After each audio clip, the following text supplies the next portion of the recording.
महापारा झिंझादी ने मुस्कुराकर पूछा। सरफराज हिचकिचाया, लेकिन फिर धीरे से अंदर आने का इशारा कर दिया। महापारा ने घर के हर कोने को गौर से देखा।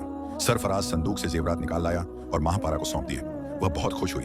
यह मेरे लिए बहुत खास है, उसने कहा। वैसे तो हमें किसी चीज की कमी नहीं, लेकिन जो चीज पसंद आ जाए उसे हासिल करना मेरी आदत है। जैसे ही उसने जेवरात अपने हाथ में लिए, वह अचानक गायब हो गई। सरफराज ने राहत की सांस ली, लेकिन कहानी अभी खत्म नहीं हुई थी। कुछ दिन बाद रात के 12 बजे सरफराज एक सड़क के किनारे खड़ा था। तभी उसे फिर वहीं खनकती हुई हंसी सुनाई दी। उसने घबराकर पीछे देखा। वो तीनों झिंझादियां फिर उसके सामने खड़ी थीं। एक झिंझादी ने मुस्कुराकर पूछा, रिक्शे वाले, हमें हवेली तक छोड़ दोगे? सरफराज का दिल जोर से धड़कने लगा।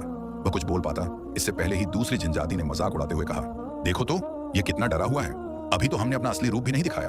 तीसरी झिंझादी महापारा आगे बढ़कर बोली, रिक्शे वाले, मुझे तुम्हारी ईमानदारी बहुत पसंद आई है। मैंने आज तक किसी इंसान को इस नजर से नहीं देखा। मुझे तुमसे दोस्ती करनी है। सरफराज सन्न रह गया। दूसरी झिंझादी ने कहा, महापारा से दोस्ती कर लो, तुम्हारी जिंदगी बदल जाएगी। अब सरफराज एक अजीब कशमकश में फंस चुका था। उसे इनकार भी नहीं करना था, मगर हाँ भी नहीं कह सकता था। अगर उसने दोस्ती कबूल कर ली तो झिंझादियां हर वक्त उसके सामने आती रहेंगी।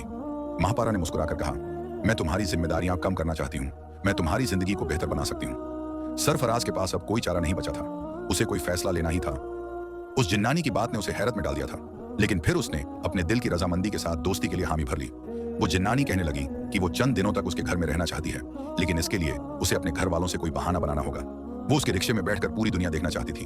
अब वो दोनों जिन्न चले गए थे, लेकिन महापारा उसके साथ उसके घर जा रही थी। वो खौफजदा था कि कहीं उसकी अम्मा इस लड़की को देखकर घबरा ना जाए, लेकिन वो अम्मा को यह हकीकत नहीं बताने वाला था कि महापारा इंसानी लड़की नहीं बल्कि एक जिन्नानी थी। रात के आधे पहर जब वो अपने घर पहुंचा तो अम्मा ने ही दरवाजा खोला। उन्हें अपने बेटे के साथ एक लड़की खड़ी देखकर हैरानी हुई। जब अम्मा ने पूछा तो उसने